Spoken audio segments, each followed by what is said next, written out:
Hey everyone, can everyone hear me? Yes. Yes, okay.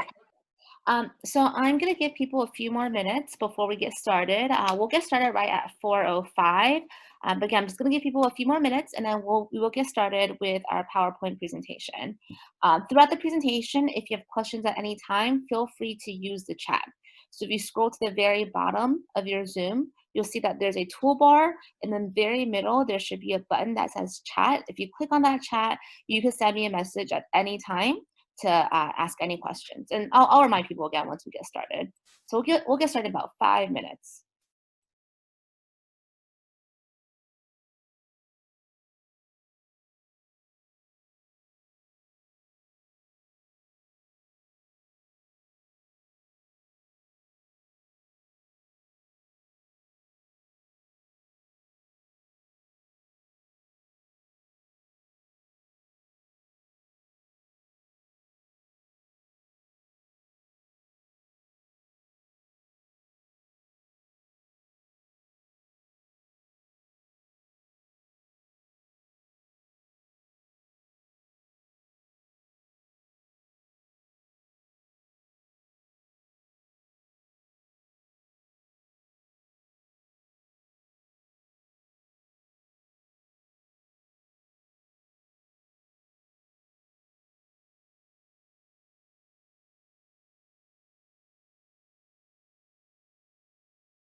Hello?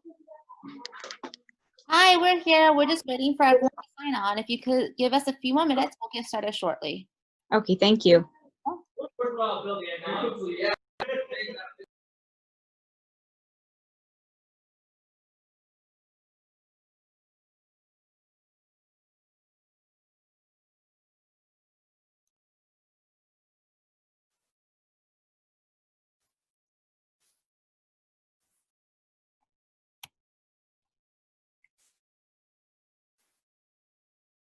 Okay, so it is now 4:05. We are going to get started.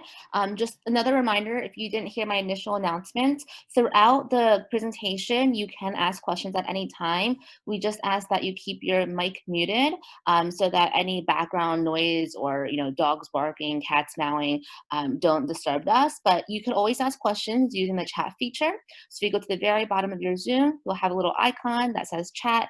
If you click on that chat, you can send me messages at any time so that you can ask questions if something doesn't make sense.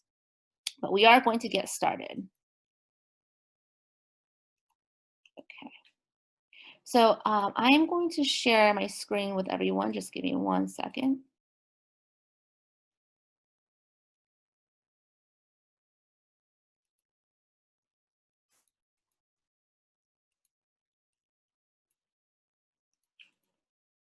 One second. My PowerPoint does not want to cooperate with me right now.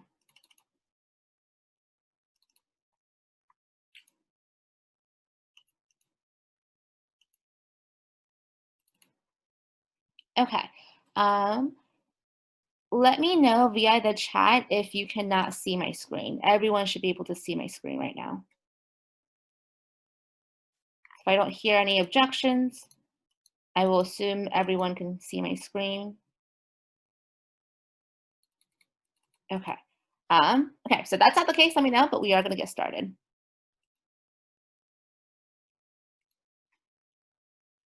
Okay, so as you might have seen from our newsletters, today's presentation is about the college planning and college admissions process. So when I say college planning, I'm talking about important information that younger students and their parents who are not applying to colleges yet, but thinking about the long-term process should know. So these are students who are rising into 8th, ninth, and 10th, as well as their parents, of course. And then college admissions is for more so the older students who are rising into 11th and 12th, and of course their parents. But even if you are a younger student, the second part of the presentation is still very relevant because, of course, you are also eventually going to apply to college as well. So again, final reminder, you guys can send me any questions throughout the chat and I will be checking the chat throughout the presentation.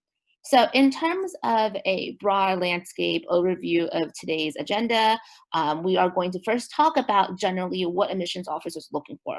So this is a very broad, big picture view of what kind of factors and things set a student apart and why they set a student apart and why they're important. Part two, we're going to talk about what parents of younger students and younger students themselves should know. Part three, we'll be talking about what parents of older students and what the older students themselves should know. And part four, we're going to be talking about all the craziness that has happened because of coronavirus. There's definitely a lot of changes, a lot of uncertainty, and how all those moving pieces are affecting college admissions. Okay, so for those who don't know me, I see there are a few students on the debate team that are here, but for those who don't know me, my name is Miss Elisa. I am one of the college admissions consultants for Potomac. My educational background is on the PowerPoint. I received my BA in political science from NYU, my law degree from UVA, and my master's in higher education from University of Pennsylvania. I also have more than 10 years of experience working with students on college planning and college admissions.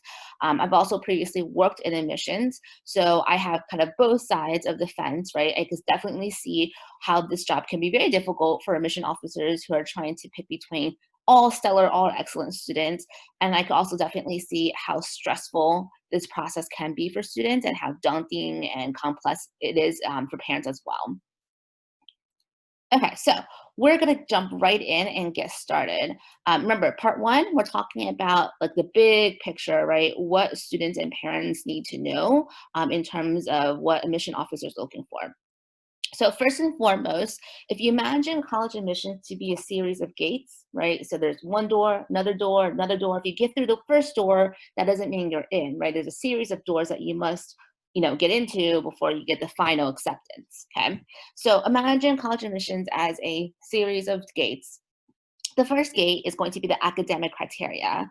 And if you don't go past this gate, it doesn't matter how excellent, how amazing, the rest of your application is. I don't want to sugarcoat it, and I'll just be really honest and say that if you don't pass the first gate, chances are people aren't even going to open your application or spend much time on it. I know that sounds harsh, but the reality is, especially for the top tier colleges, admission officers have literally hundreds of thousands of files to get through, right? Like each file is going to be super thick. There's going to be essays and letters and transcripts and all the stuff to analyze. If I look at your grades and test score, I know you're very far off from what our averages are, what we're looking for. I'm not going to spend the next few hours or even minutes poring over material when I know the answer is no. So that's why we always say that the academic criteria is kind of the first gatekeeper, right? So it's not that schools have like an absolute threshold or a number that they never look past. There are, extenuating circumstances. It's more that like if you're very far off, if you're like multiple standard deviations away from the GPA, that's not, it's really not in your best interest to be applying to that school, because you probably would be spending your time better if you're looking for a school that's a better fit. So, few things, kind of pieces of advice. Achieving a high GPA and weighted GPA and test scores helps students to avoid the automatic no. Okay, so I think the biggest tragedy is when we have older students who come in who are in 12th grade, and at that point, there's very little we can do to change their academic profile, right? Like we can't really change your GPA. We really can't do much with your test scores if you're coming to us fall of senior year, right? So it's a big tragedy when these students come in and we have a profile that's like this, but their goals are like this, right? If they're like, oh, I want to get into Stanford, MIT, Harvard, Yale, Penn, and the GPAs are here, but the profile is here. There's not much we can do there. So that's why we engage in planning. That's why we tell students, whatever your goals may be, make sure that you understand what needs to happen, what you need to do in order to meet your goals. In terms of this academic criteria, there are common questions I always get, which I'll go through right here. The first question is, what matters more, GPA or weighted GPA? So first, for those who may not be familiar, these GPA metrics tell me different things. So your pure GPA, your grade point average, just tells me how many A's, B's, C's, and D's you've earned, right? So if you've earned straight A's throughout high school, you would have a perfect 4.0. Your weighted GPA actually tells me slightly more information. Your weighted GPA tells me not only how well you've done in school, but how much you've challenged yourself.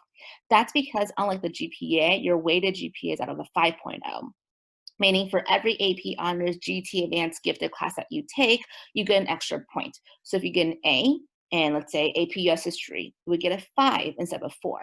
If you get a B, you would get a 4 instead of a 3. If you get a C, you would get a 3 instead of a 2. If you get a D, unfortunately, that's not considered passing, and you don't get any extra points, so you would still get a 1.0, just like you would with a regular GPA.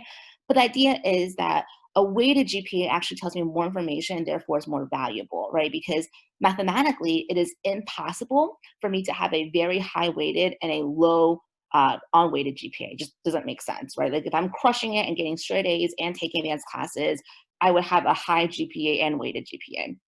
Now, the converse may not be true. You could have gone straight A's throughout high school, but maybe you didn't take any challenging classes. Maybe you took all regular classes. Maybe you took a lot of electives, right? In which case, we could have a situation where your GPA is really high, 4.0, perfect GPA, and your weighted GPA is very low, 4.0, right? It just means that you got straight A's, but doesn't really mean much because you didn't challenge yourself. So if I had to choose, I would say weighted GPA is more important simply because it tells me more information, not just how well you've done in school, but also how much you've pushed and challenged yourself in school. So the rigor curriculum is super important. We'll definitely talk a lot more about coronavirus and how that's affecting things, but just remember for the back of your mind right now that the rigor of your curriculum is going to be even more important given coronavirus. And I'll explain a little bit why later on when we talk about COVID and its impacts. Then the second the second question I get oftentimes is, what's the difference? Like, is honors always better than AP? AP always better than honors? How many honors? How many APs? So on and so forth, right? That's second and third question. So at this point, I would say it really depends on the student, right? So if your goal is to get into, let's say one of the top tier colleges like Harvard, Yale, Princeton, versus if your goal is to get into, let's say, Maryland, Penn State, Ohio State, these are very different goals. I make no judgment about what goal is better than the other. My job is to help you match your goals in your profile, help you obtain your goals, right? But at this level, when somebody asks me, what's better to take, this honors class versus this AP class, or how many AP classes should I have, 3 versus 5 versus 7, so on and so forth, right? At that level, I would say it depends on the individual, depends on their goals. It depends also on their major, right? Like just because somebody's taking AP biology doesn't mean you should take AP biology. Maybe they want to pursue medical school and you want to pursue pre-law or law school in the future, right? So again, so at that level, I would say it just really depends on at the individual level. So that's why we work with students on college planning to make sure that what they've selected, their goals, really match what they're working towards and match their class rigor and the type of classes that they're taking. Do AP scores matter? Yeah, absolutely they matter. So now AP scores are not admission tests like the way SAT and ACT are, but they still matter. I know that we'll talk about, COVID a little bit later, but I do want to touch upon it here. So AP scores are going to be even more important in the cycles involving coronavirus because as we all know, a lot of SATs and ACTs have been canceled. Like students physically don't have the opportunity to take them. So having some scores is better than having no scores. Having let's say straight fours and fives on APs is better than having nothing, especially when SATs and ACTs aren't even in the picture. The other reason why AP scores are important is because they're nationalized, right? Like unlike GPAs are not. So even within Montgomery County Public Schools, now I assume most people on this call are in MCPS. So even within MCPS, different high schools have different varying levels of grade inflation. So we've seen all the data. We pour over all MCPS data every single year. And I will say that grade inflation, for example, at Churchill is unparalleled. You really cannot compare grade inflation at Churchill to any other school in MCPS. It's just really high, right? So GPAs can't really be compared across the board, even within MCPS. So to give you an idea, for example, the average GPA going from Wooten to University of Maryland is a 4.3 something. Churchill, which is on its face looks comparable to Wooten, their average GPA from Churchill going to Maryland is a 4.54, nearing a 4.6. That is insane. Okay, so which is why again you really can't just compare GPAs even within the same county. So all of this is data driven, all of this is analyzed. The reason why this is relevant to AP scores is that if it's just easier to get straight A's at your school, it would be a red flag if you're, for example, getting straight A's in all your classes, but getting ones and twos on your AP test, right? So the AP test is a good way to kind of really showcase what you've learned throughout the school year, and it's divorced of whether or not your teacher's easy or hard or so forth, right? Uh, Question 5 about the current trends affecting admissions, definitely a lot because of coronavirus, so we'll loop back to it. But so if you have any questions related to current trends and coronavirus, just save it until the very end because I promise we'll get to it. Common questions I get regarding testing. So when I say testing, I mean admissions-based tests like the SAT, the ACT, and SAT2s. Again, obviously, coronavirus is impacting this in a very, very big way, but we're not going to talk about that just yet. I'm just talking about generally, like in a normal year, right? How would I answer these questions? So the first question would be, which one should I take, ACT versus the SAT? So ACT and SAT are treated the exact same for admissions. They actually have a comparison table where they convert the percentiles so that they can compare these two things, like compare the apples to oranges by converting them into the same thing, right? So it really doesn't matter which one you take. If a student comes to me with both scores, both an SAT and ACT score, I would just advise them to send a test score that showcases their best percentile, that showcases their best performance. Now, very few people can take both and do well on both, simply just because that's a lot of studying, that's a lot of time, right? And of course, everyone's time is limited. So now if you are a really good test taker and if you are scoring in like the very, very high percentiles of both, you might want to take both just because you might get lucky and no one can really guarantee a perfect 1600 or perfect 36 every time. So why not just take both and see?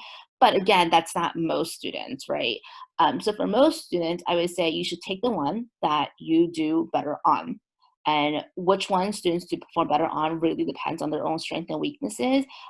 Generally speaking, I will say that the ACT is much more straightforward. So typically students who struggle with the reading sections on the SAT tend to do better on the ACT overall. Now, the ACT math section is harder. It includes concepts of trig that aren't included in the SAT. However, most people who are struggling with the reading section on the SAT tend to be math-oriented, so they tend to be better off with having a math section. Like that's a sacrifice they're willing to make. But the biggest difference really is that although both are testing fundamental skills in English, reading, and writing, the biggest difference is that ACT is a very big time crunch test. So for example, in the math section, they're giving you 60 questions for 60 minutes. So that's 1 minute to read, analyze, answer, and bubble, which is like a lot to do in 1 minute, right? So you just kind of go, go, go, go. So for someone who maybe doesn't do well under time pressure, like we have some students who just get like really, really freaked out when they know that they're running out of time, then the ACT is probably not for them. But because the ACT gives so little time per question, they tend to be a much more straightforward test. Like A is A, B is B, 1 is 1, 2 is 2. They're not trying to trick you. They're not trying to talk in circles or make it more complicated than it is. So for some students, they find that test a lot more attractive because it's so straightforward. And timing generally is a easier skill to train than like walking in circles and trying to figure out what the text means, right? Um, SAT, on the other hand, gives a lot more time per questions, but they do that mind game where like they go in circles, and sometimes we have students, even in math section, who will read the question and they'll be like, I don't even know what it's asking me. That's definitely a bigger problem on the reading section, where some students will read the passages and they just don't understand, which makes answering the questions very, very difficult. But so again, the answer, as you'll hear me say again and again, the answers to a lot of these questions will be, it depends on your student, right? Who should take the ACT versus who should take the SAT really depends on, what student you're talking to and what their strengths and weaknesses are. The second question is, do I need to take SAT subject tests? And if so, which one? So second and third question. Now, there is a general trend. We'll talk more about this at a later point. There's a general trend of not asking or requiring SAT subject tests anymore, but there's still some holdouts. There are some schools that still want SAT subject tests. Generally speaking, the students who take SAT subject tests are students who are applying to the top tier schools, because generally those are schools that are looking for subject tests. So top tier like Ivy Leagues or schools that are equivalent to the Ivy League schools. And when it comes to SAT subject tests, which subject you should take really depends on you and your goals. So again, pre-med student versus a pre-law student versus pre-engineering, they're not going to be looking at the same subject test. So you should really align that with your curriculum and with your goals. Particular schools may have particular requirements. Like for example, Georgetown is the only school in the United States that wants 3 SAT2s as of right now. That might change, but right now that is still their protocol. So if you know that you're really interested in Georgetown, then you need to adequately adjust your timing so that you take 3 subject tests throughout high school.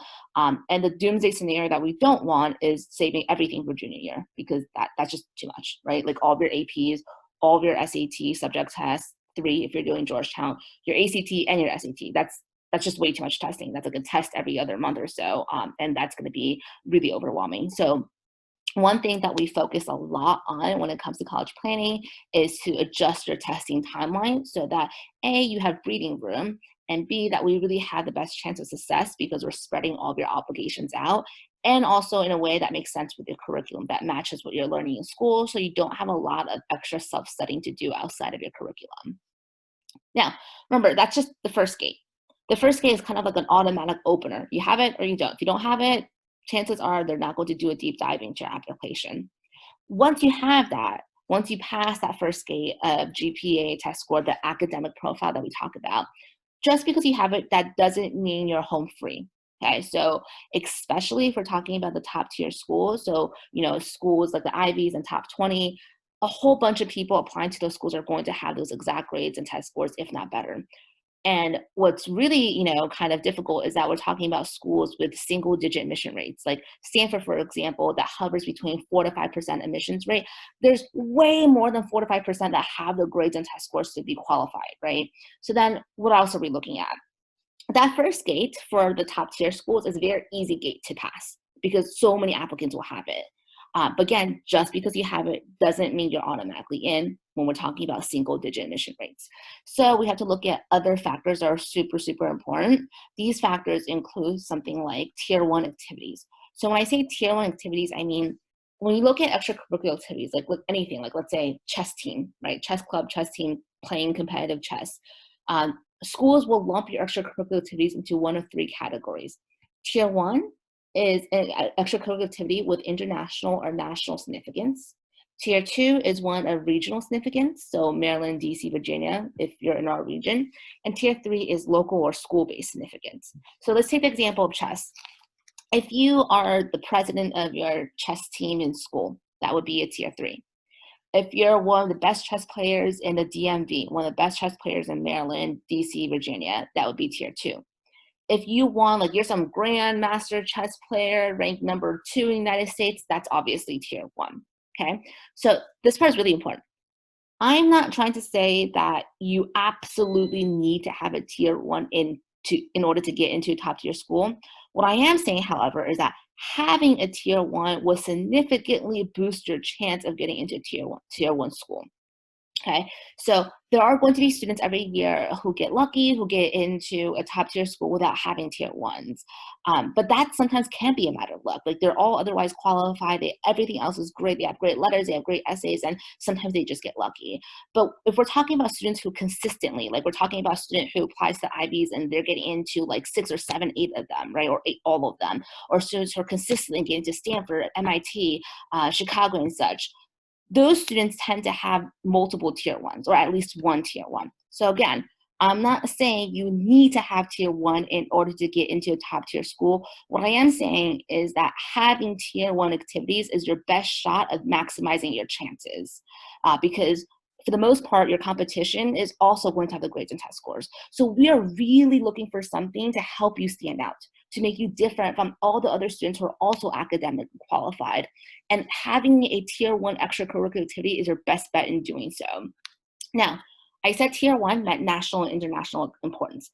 Just because something has the word national in it does not make it a tier 1. So for example, National Honor Society, Science National Honor Society, English National, any kind of National Honor Society, that's all tier 3, right? Because how many kids do you know are in a National Honor Society? Like literally every other kid in your school, right? And even though it has the word national in it, it's actually a school-based club. It's not national. Your school selects it. For that same reason, years and years ago, like a decade ago, it used to be super rare for students to travel abroad for service trips, but now it's like really common. Like every other kid does it, so it's not a tier 1. And there's really no like a rigorous selective process into doing so. Most of the time, students just sign up with a organization and parents just pay the tuition, they just go abroad. So even though you're traveling internationally, even though there might be the word international in your program, that doesn't make it a tier 1 activity. So that's not to say that you shouldn't be doing all these things. I'm just saying that so that people don't have the wrong impression of what is a tier 1 versus what doesn't count as a tier 1. There's really no easy way, no shortcut in getting a tier 1 activity, right? It just takes a lot of work and a lot of effort because we have to be one of the nationally or internationally recognized people in doing so, right? But we work with students a lot. This is probably the bulk of what we do when we say college planning, to figure out how do we elevate them into a tier 1, right? And you don't have to necessarily do something within your school or within an organization. You could do something completely by yourself. It could be a personal passion project. And sometimes those are the most interesting ones because they are so unique. They're so, individualized to that student. And that's the most amazing part of it, right? So, and we work with students every year to develop those tier 1 passion projects. And I think that's probably one of the best things that students can do to maximize their chances for a top tier college. But in generally speaking, we're assessing extracurriculars at a college admissions level. Here's what we're looking for. We're looking for engagement. So not just like, oh, I show up to every Tuesday meeting and therefore I'm part of this team. We're talking about like real sustained engagement, looking for leadership, right? Are you the member of everything or do you have officer positions? We're looking for passion, right? Does this make sense to your overall passion? So for example, somebody who's, again, doing a pre-med versus pre-engineer versus pre-law narrative, they shouldn't all be in the same clubs. Probably wouldn't make sense, right? And that also goes to focus. So on the one hand, we do want people to be, diverse in their interests and not just only do, like, let's say, engineering things. But on the other hand, we do want there to be a focus, right? So ideally, when I look at your resume, I should pretty much be able to guess what your major is. Like, I shouldn't look at it and be like, I have no clue what you're doing, right? Because then that shows me you're kind of jack of all trades, master of none. And those are actually the toughest applications to work with because it's very difficult to tell a compelling story when the student does a little of everything, right? Another way to think about it is when I'm recruiting, when I was working in admissions, I'm recruiting the student, I'm not examining you at an individual basis. I'm not recruiting individuals. There is exceptions, like athletes. I'm recruiting individual athletes, sure, because they really can't be exchanged. But when we're talking about the average student, we're not recruiting individuals. We're recruiting a class, right? We need a class of debaters, of journalists, of math team members. We don't need a class of only robotics team members, right?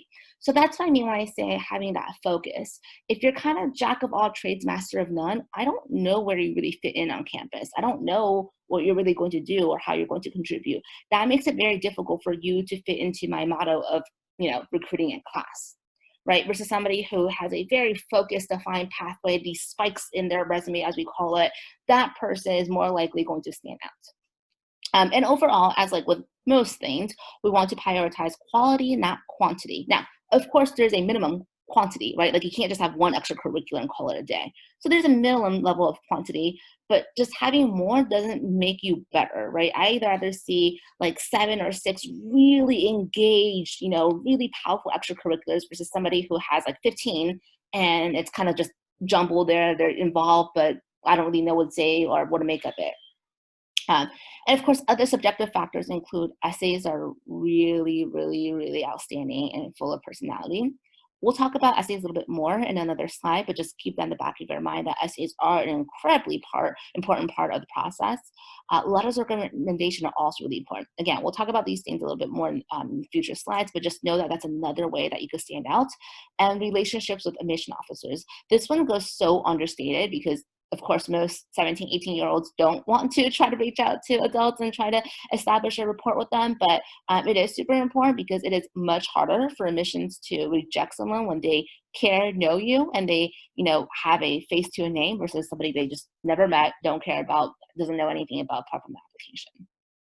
Okay. Before we move on to the second slide, I am going to check the chat to see if there are any questions.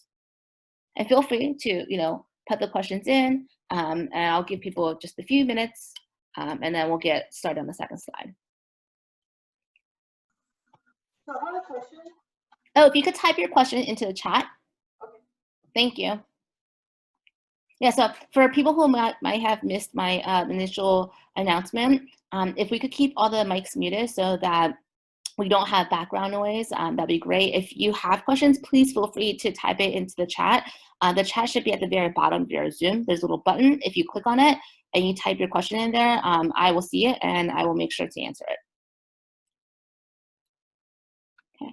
And we have a lot more to get through, so don't worry if you feel like there are questions that things that we haven't talked about.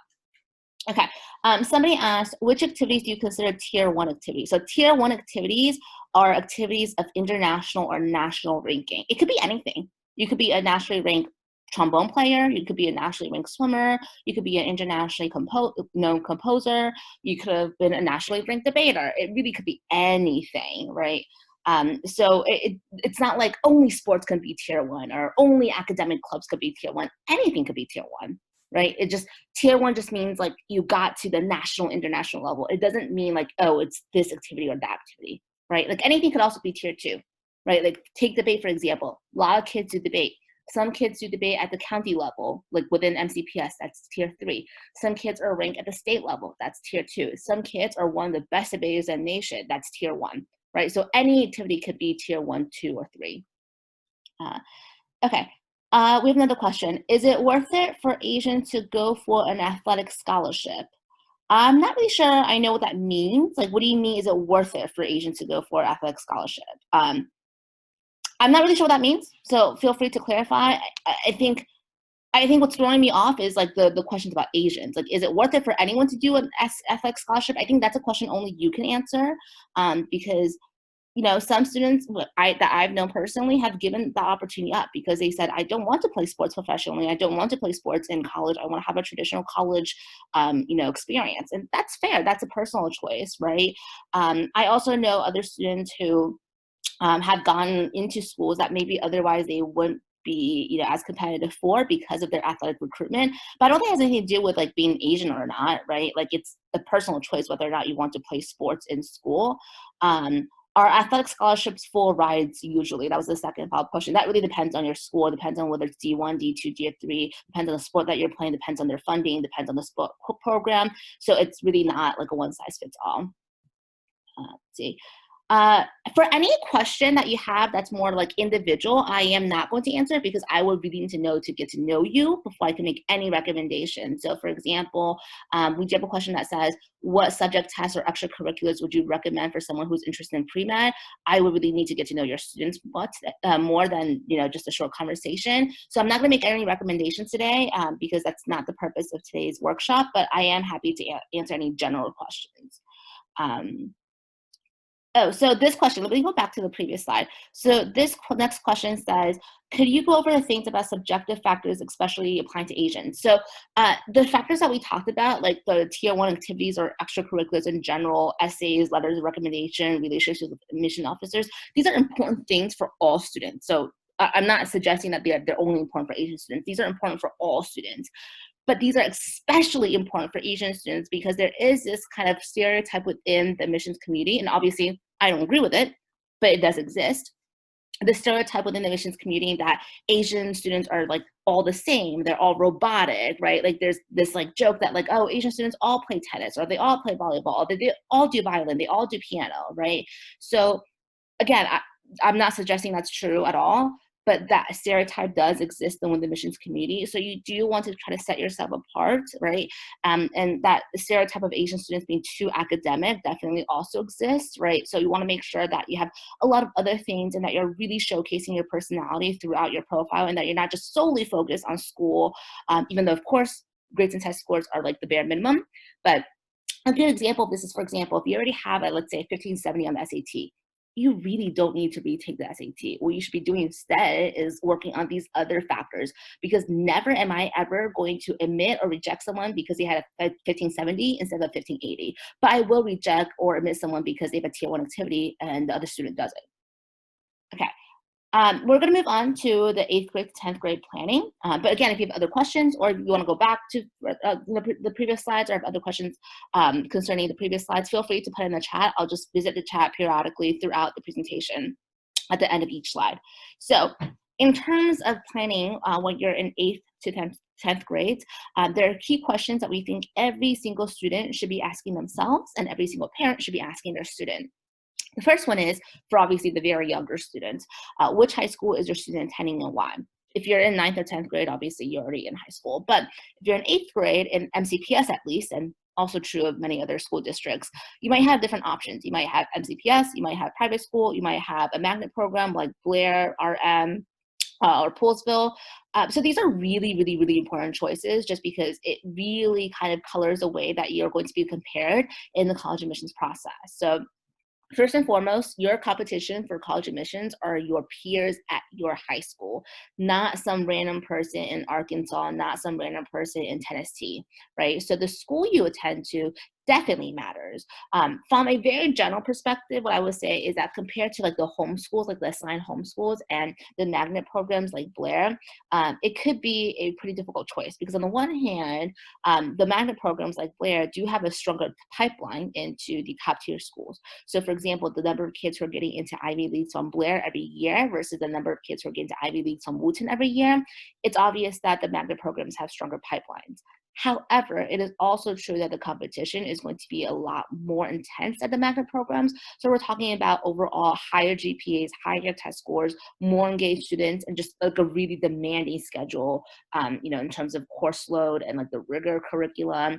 So I mean, obviously, I can't look into the future, but we've had some students, for example, who go to magnet programs and they end up being like the middle of their pack. Like they're not one of the top students, they end up being in the middle.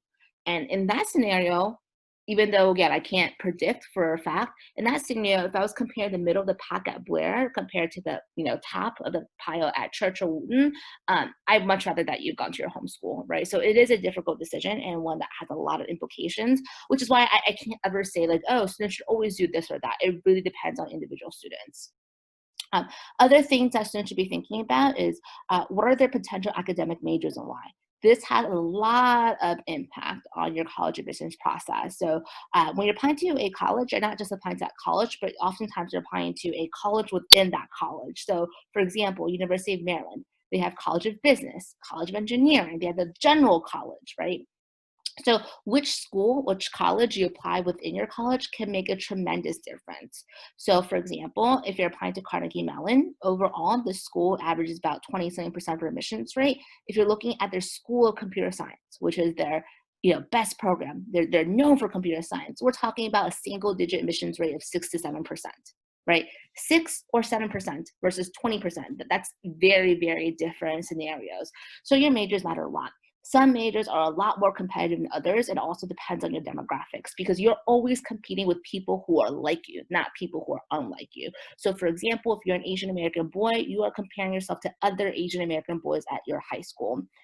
Using that example, if all the majors are like laid out, right, the toughest majors for Asian American boys would be, of course, the hard sciences, like engineering, computer science, because there's just like a saturation of Asian American boys in that field. So that's not to say that you shouldn't pursue those fields, right? But that's just to say that, like, to know that you have a harder process than other people, that the data doesn't tell everything unless you disaggregate that data, and that if you're picking those majors, that you need to be even more extra intentional about appearing competitive and looking at your profile, looking at what you have.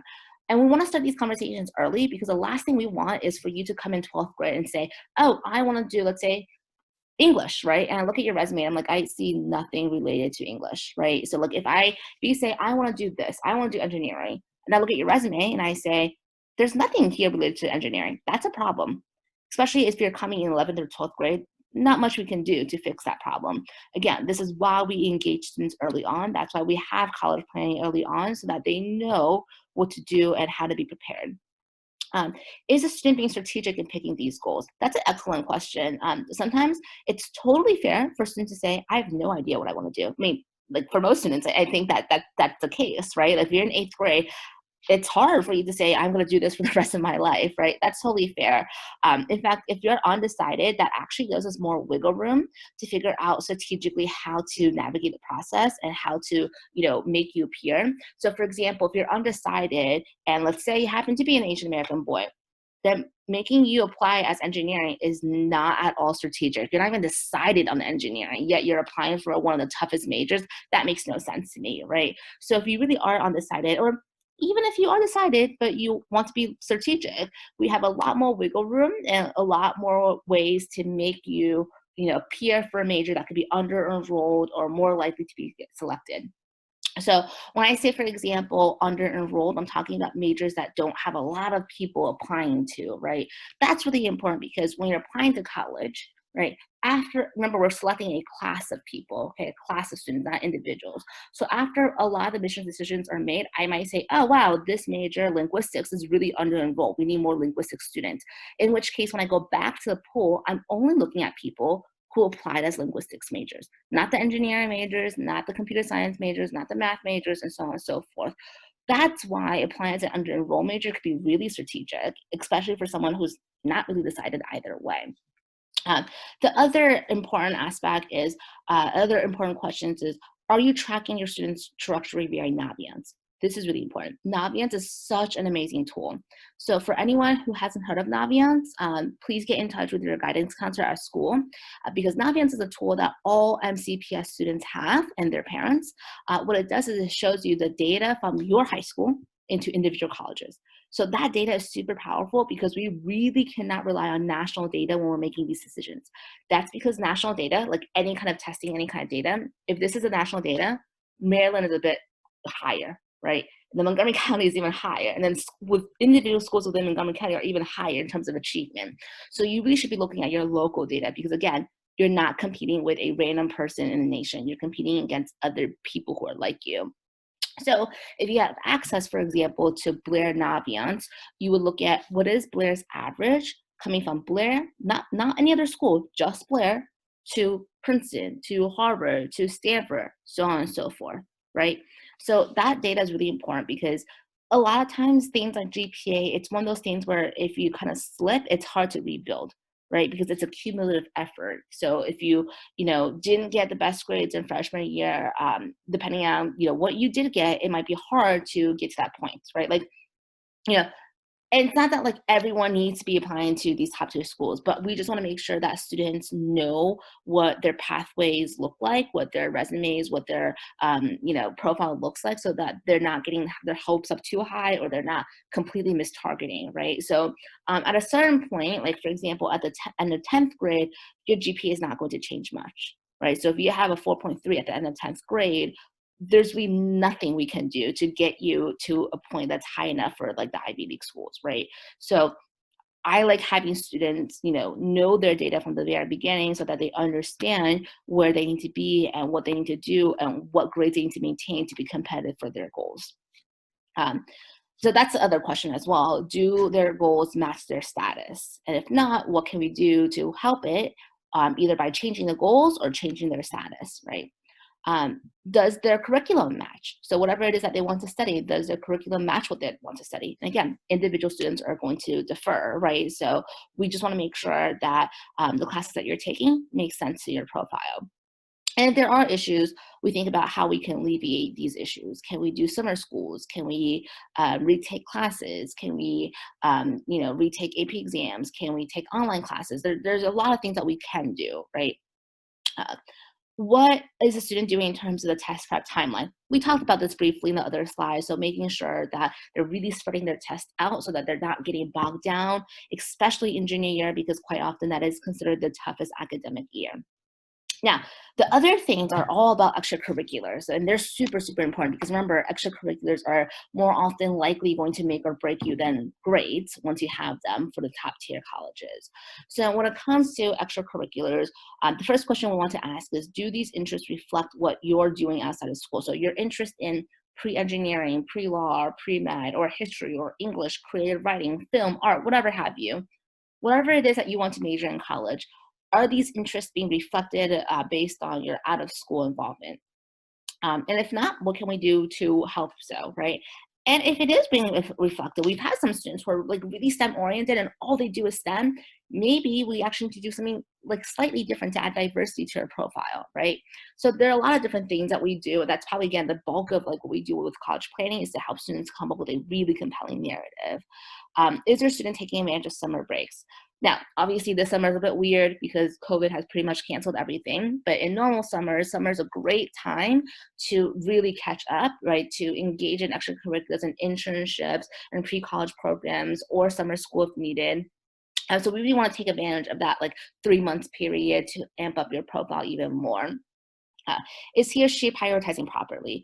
This is probably the most important question on this slide because everyone's time is limited, right? If you had unlimited all the time in the world, you could probably be tier one in anything and everything with enough time, right? But you can't be the tier one in everything, and you can't be the best basketball player and the best debater and the best chess player and the best musician, right? Because it's just too much time or too much things in too little time.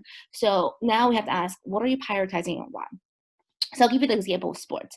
As early as I would say even middle school, coaches may already know who's competitive for D1, D2, or D3, right? And they may even know who's not going to get recruited. And to be fair, very few people get recruited. We're talking about the top athletes in the nation, right? So if you know, for example, by 10th grade, you're not going to get recruited for basketball, like it's just not in the cards for you, right? That doesn't mean you should quit the basketball team in high school, but that does mean you should probably prioritize properly. Because I know, for example, with sports, we're talking about an insane amount of commitment. Like for some sports, like waking up at 3, 4 a.m. to go swim practice, right? So there's practice, there's games, there's team events, there's pep rallies. It's so much time devoted to something that ultimately may not make any difference in college admissions, right? Now, I never tell students to quit something. That's a decision that they need to make and that their parents need to make. What I do is to tell you, what kind of impact it makes on college admissions. Now, if you say, I still want to play basketball for my friends, for fun, for exercise, that's totally fair. Not everything we do in life is for college admissions, right? But what I don't want is I don't want someone thinking I'm playing basketball and spending all this time because it's going to be the difference maker in my college admissions process when it doesn't do anything for you. That's what I don't want. So as long as everyone understands and we're all on the same page, you can pursue whatever it is that you want to pursue, as long as you understand how it impacts you and whether or not it's getting you closer to your goal. And again, if you do it for purposes outside of college admissions, totally fair, because again, not everything we do in life is for college admissions, but I don't want people thinking that something is going to make an impact when it won't. So a good way to kind of wrap up all this up is to ask your students, what are their entrees, what are their desserts? So when we go out to for dinner, for example, your entree is like the thing that you go out to eat, right? Like the highlight of your meal. That doesn't mean it's the only thing you'll eat. It's always nice to have a few desserts, right? The smaller desserts, not the highlight of the meal, right? That's the same thing with your extracurricular profile. Whatever your pursuits may be, pre-med, pre-law, pre-engineering, history, creative writing, whatever, you should have highlights in your resume. Then you should also have a few desserts. That kind of makes sense with your, overall ambitions and interests and profiles that make you interesting and diverse, but they're probably not going to be the focus. So for example, a student who is thinking about engineering, they might be on the robotics team and that's their entree. Like I know Blair's robotics team is internationally known. They've been internationally ranked at the world championships, right? But I would hope that not everything you do is STEM, right? That you have some other activities to kind of balance you out and make you appear interesting and diverse, right? But that you're probably prioritizing properly and knowing what to spend more time on. Okay, so before I do the same kind of to-do list for the older students, I am going to go back to the chat. So feel free to add in any questions. Just as a reminder, I am not going to answer any questions that are about you individually. So if you're asking my opinion for any recommendations or extracurriculars that you do, I will skip over them because I'm not going to discuss anyone's personal activities or make recommendations for this workshop. So that's why if you see me skipping your questions, it's not that I haven't seen them, it's that they're probably too individual to answer during this workshop. But you could definitely, contact me for individual consulting. That would be a much more better time for us to discuss your personal profile. Okay, let me see if there are any questions. I'll give people a few minutes to, type in questions as needed, and then we'll go on to the next slide.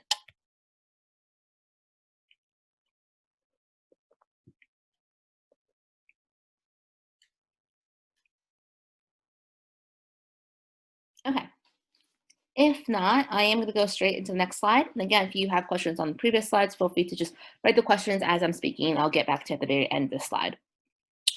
Okay, so in terms of 11th and 12th grade planning, so these are students who are rising into 11th and rising into 12th grade. A few questions that we want them to answer. And these are, again, students who are like actively thinking about college, actively applying to college. Number one, is your list of colleges balanced? So everyone should have 3 types of schools on their list. One, reach school, schools in which have really high academic criteria and very low admissions rates. So even if you have perfect GPA, perfect test scores, perfect everything, there are schools that are going to be reach schools for everyone, no matter how amazing you are, because their admission rates are so low. So even if you're exceeding the averages for Stanford's still a reach school. We're talking about like a single digit 4 to 5 admit rate. It can't be anything but a reach school for everyone.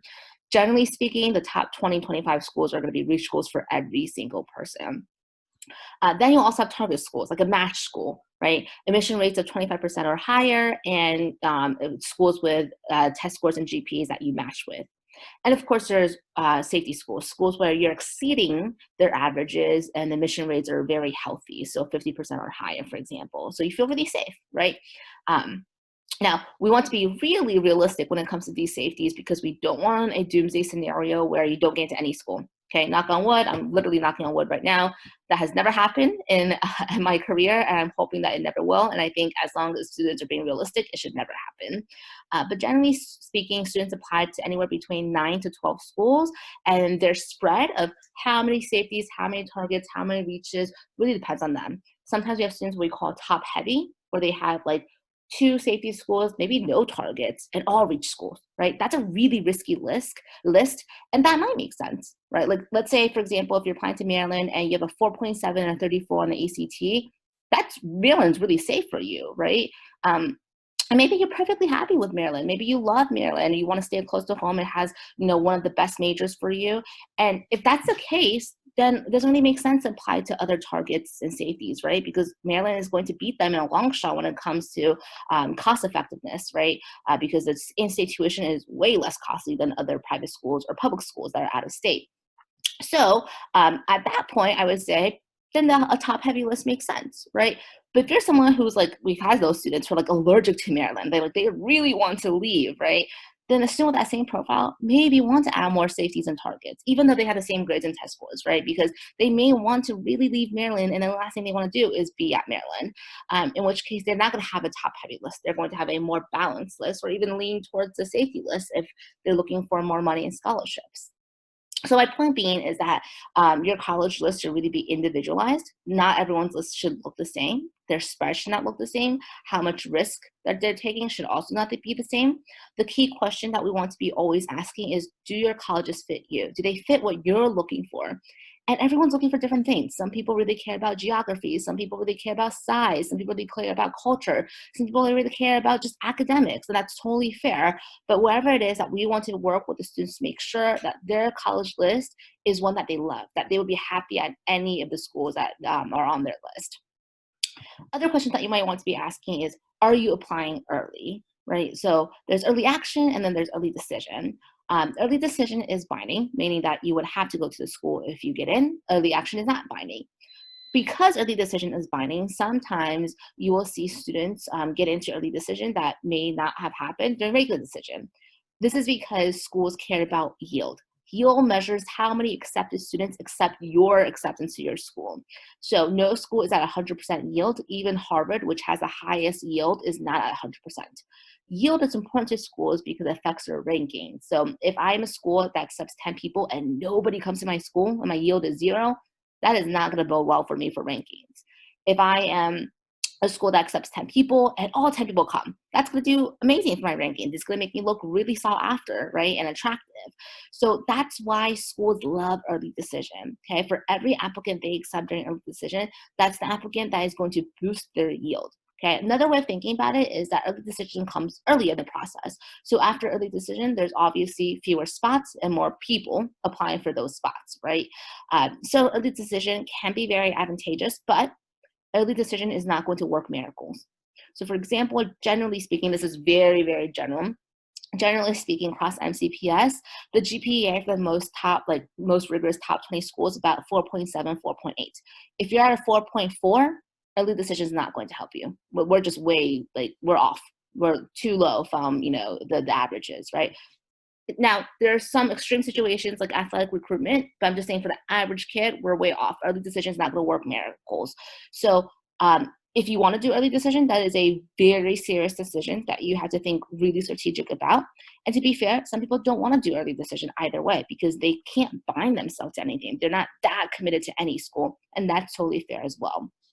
Um, Obviously, with coronavirus, nobody is visiting schools. So this isn't as pertinent to, the seniors right now, but maybe for the younger students, when it comes time for you to visit schools, hopefully you'll be able to do so in person.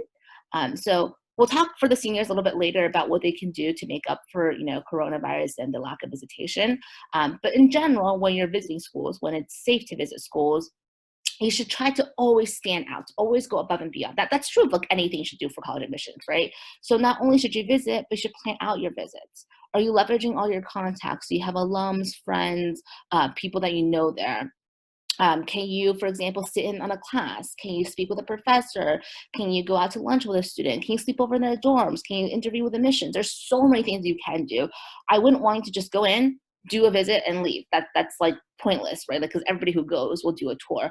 I want you to really, not just for, demonstrated interest and increasing your chances, but for your own sake, right? So that you can really see whether or not this campus, this college is a good fit for you. Will you interview? So generally speaking, for schools that grant interviews, you should always interview. I know some students really don't like the interview process. It makes them really nervous, but that's why we work with students to practice those interview skills. But generally speaking, if you're given an interview and you decline, that is a very easy way for you to get rejected because it really shows disrespect and lack of interest. So not that like you need to interview for every single school, but if given the opportunity and you decline, you've probably just signed your own rejection letter no matter what, because it doesn't seem like you're interested in the school. Who are your advocates? So who's really going to go bat for you? If you get waitlisted, deferred, who can make that call? Who could pick up the phone, right? Can your principal, can another teacher, can a guidance counselor? What adults and mentors in your life can really go to bat for you? If they're connected to the school in any way, like if they're alum of the school, that would be even more amazing, right? So these are things that you want to think about intentionally before the process even starts, because you don't want to march into your principal's office like the day that happens and say, hey, can you make me a call? Like the answer is probably no, right? So really think about those relationships and those contacts before this process even starts.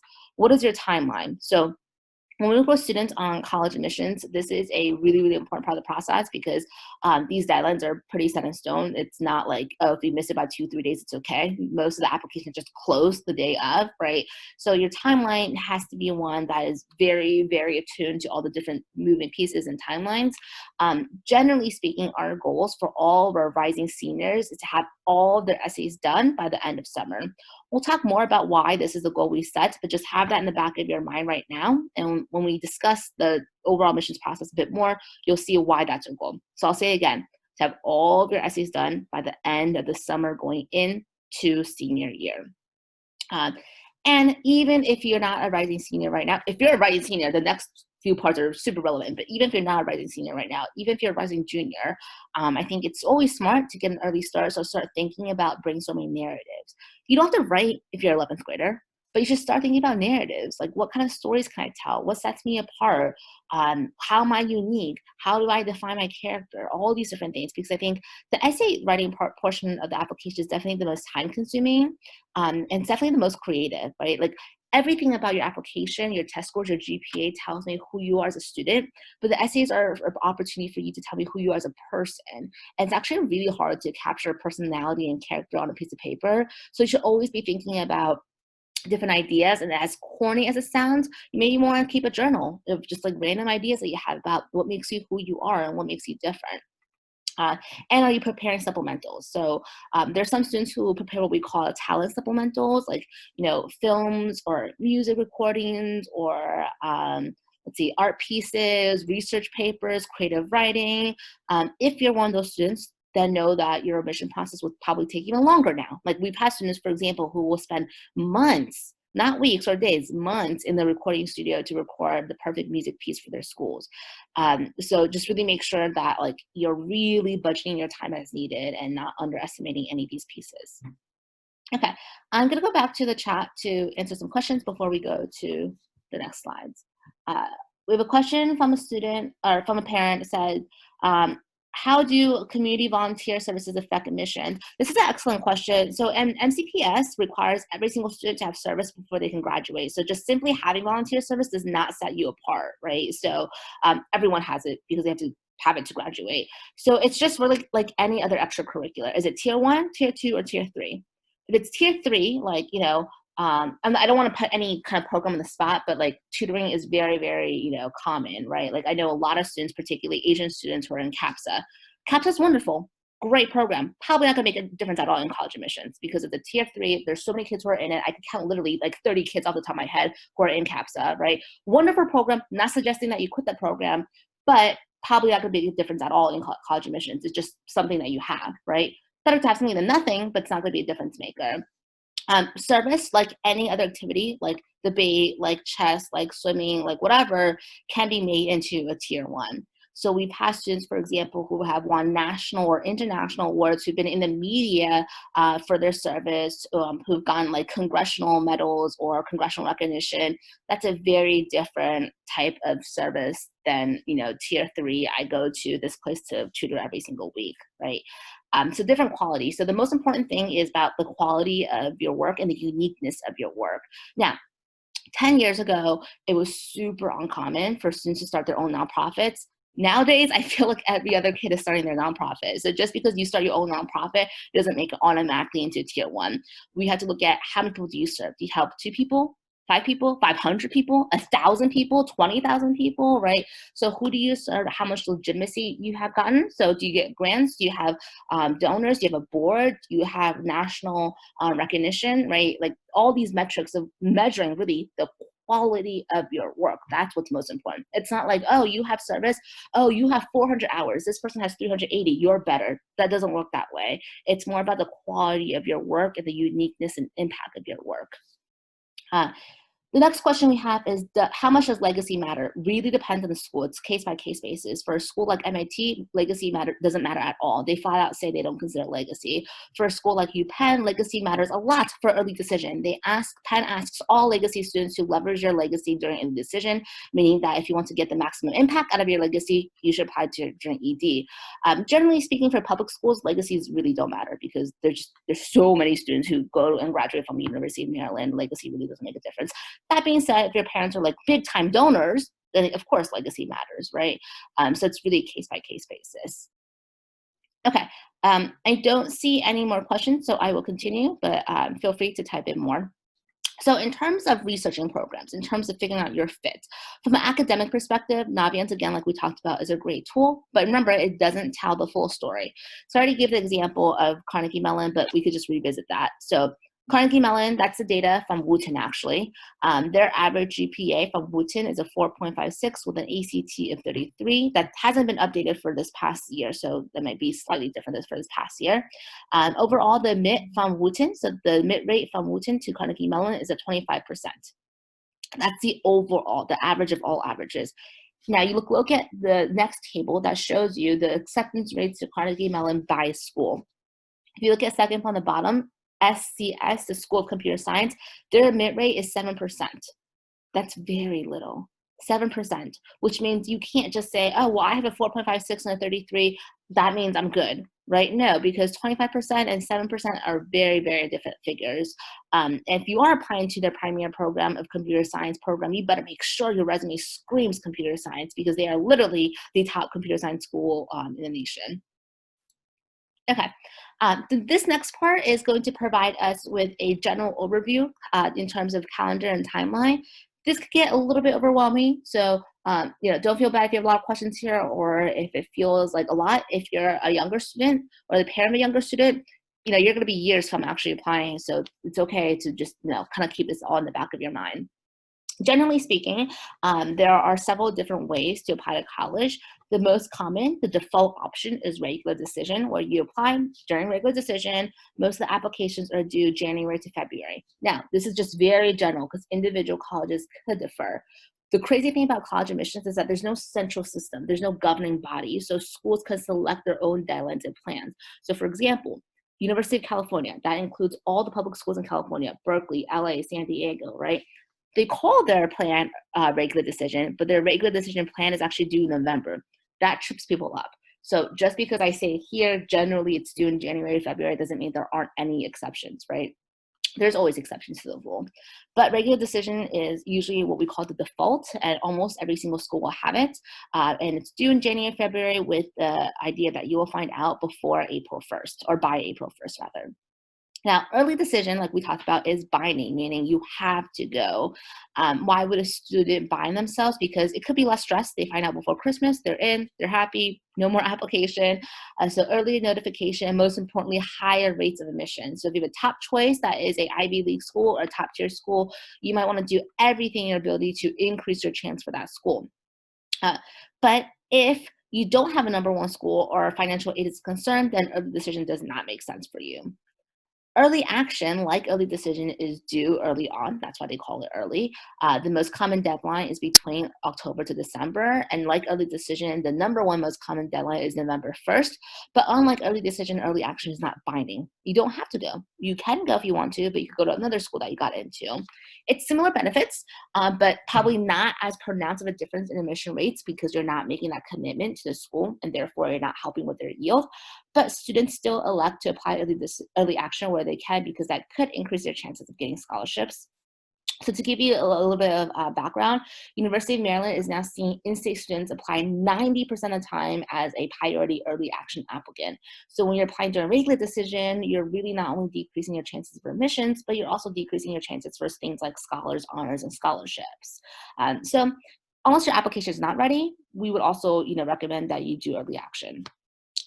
The kind of weird thing is, and this is where it gets a little bit more complicated, is that sometimes there are schools that have what we call restrictive early action or single choice early action. And even though they're still not binding, you still don't have to go to the school if you apply early action REA or SCEA. they are restricted in the sense that they prohibit you from applying to other private schools under early action or early decision. So for example, Stanford, Harvard, Princeton, Yale, they all don't have early decision. So you physically cannot apply as early decision. They all have early action, but they all have restrictive early action. So the idea is that these schools have recognized that early decision disadvantaged students who are from low income families who cannot make that commitment without seeing the financial aid package. So they don't offer early decision. But they also don't want to lose out to the other schools that do offer early decision. So they have a middle ground where they say, we have early action. We will show you a tiny bit of preference. And it's really, really, really tiny. But you still have to give up your ability to apply early to any other private school because that's their competition. They're not really competing with Maryland or UVA or UNC. They're competing with the Princetons and other schools, right? So if you apply to a school under REA or SCEA, just know that you are giving up quite a bit in opportunity cost because you cannot apply to any other private school under early decision or early action. Again, I know this is a lot.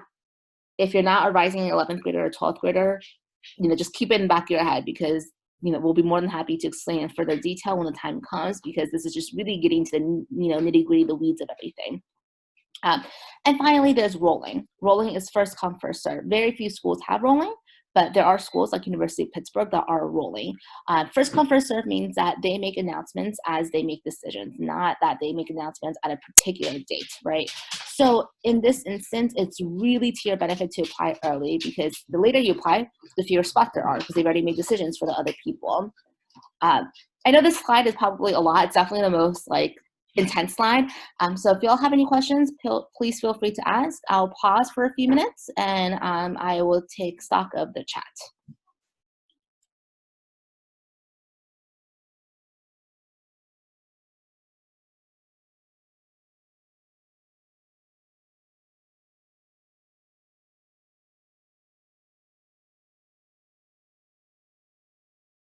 Okay, so I don't see any other questions, but if you do have questions, feel free to go back and ask. I know that last slide has a lot of information. In terms of additional factors, we kind of talked about this early on, but I want to break it into a bit more details, especially for students who are rising 11th and 12th graders. So remember the other subjective factors that we talked about besides extracurriculars, right? Letters of recommendation. These can come from any number of people, right? Of course, it should come from your teachers. So your academic teachers, your counselor will definitely write for you. But beyond that, beyond people in school, there are also a lot of other people who can write for you, like your employers, if you had a job, or a mentor, if you had an internship, your coaches. Like every year, I write letters. I write really strong, heartfelt, 2-page, single space, I go all out for my debaters. But I write letters of recommendations for my debaters. As an alum of Penn and UVA and NYU, I also write letters as an alum. But my point being is that people in the community can write letters for you. Believe it or not, sometimes schools like Dartmouth even ask peer letters. So they even ask a friend to write letters for you. And these letters really are important because while your teachers can talk about you as a student, while your transcript and your grades show you as a student, we also really want to get to know who you are as a person. We want to know your hobbies, your passions, your characteristic traits, how you've gone out of the way to help people, and so on and so forth. So community letters are super important.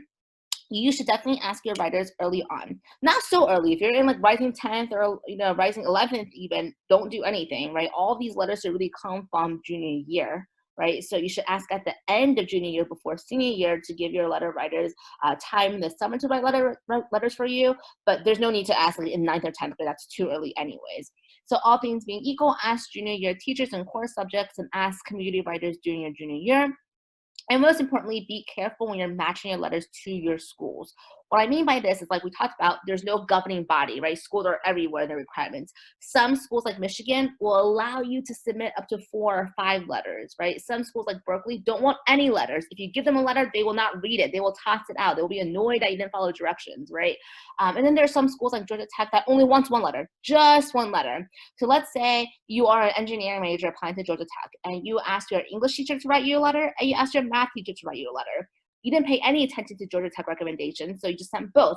Well, they're just going to be the one that came in first and throw away the other and be annoyed that you didn't follow directions, right? So I hope that they're not going to throw away your math letter because that's probably more relevant than your English letter as an engineering major applying to Georgia Tech. That's why we say be very careful when you match your letters to their requirements. Don't just blindly send to wherever and hope that it works out. Um, Other factors regarding admissions include athletic status, but again, we talked about how you know pretty early on whether you're going to be in a recruitment situation for a D1, 2, or 3. Um, there's also musical ability. So students who are one of the best musicians in their whatever instrument, whether it's piano or violin or whatever, those students may be able to leverage their music abilities in admissions. And usually those students, again, you kind of know early on, you should ask your musical coaches if that's the case. But it really has to be exceptional level. It can't just be like, I play for MCYO, because a lot of kids play for MCYO, right? Or the equivalent in whatever states and localities. Any exceptional talent can really help you. Anything that's like unique, different, cool, that's really truly exceptional. Interviews usually don't break you unless you're just like really rude or offensive, and I can't picture any of our kids doing that. But they can help you. They can help you a lot. I know, for example, when I interview for Penn actually makes us rank all the students. Like they make us rank who did the best, who we believe is the top percentile, and almost always the kid that we rank as the best will either get in or get waitlisted at the very least. I'd had, for example, a student last year who was just like incredible with interviews, that his interviewer actually called him to thank him, not the other way around. And he literally was, he was like one of the best performing students in college admissions, because I think he really wowed the pants out of everyone for interviews. And that type of charisma, that type of interviewing skill takes a long time to develop. And that's something that even the younger students can work on. Legacy, like we talked about previously, before that, it can be important. It just really depends on a school-to-school basis. It also depends on how involved your parents are with their legacy. Generally speaking, legacy from the undergrad, directly from your parents, as opposed to an aunt or uncle, grad school or med school or law school. Undergrad through parents has the most effect, if it has an effect, based on the school.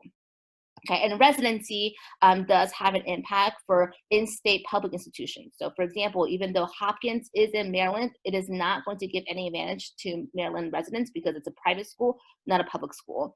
And while it is easier for our students to get into University of Maryland, assuming that you live in Maryland, it is not going to be true for other states. So like UNC, for example, is going to show a preference to North Carolina residents as opposed to Maryland residents. Okay. We have a question. Let's see. Does waiving FERPA rights apply to teachers? Yeah, so waiving your rights. So FERPA rights, basically you waive your ability to read your letters, right? In all my years of working with students, I've never had a student not waive their right, because it just doesn't look good when you don't waive your right. It looks like, oh, I don't trust my letter writers. I want to read what they wrote.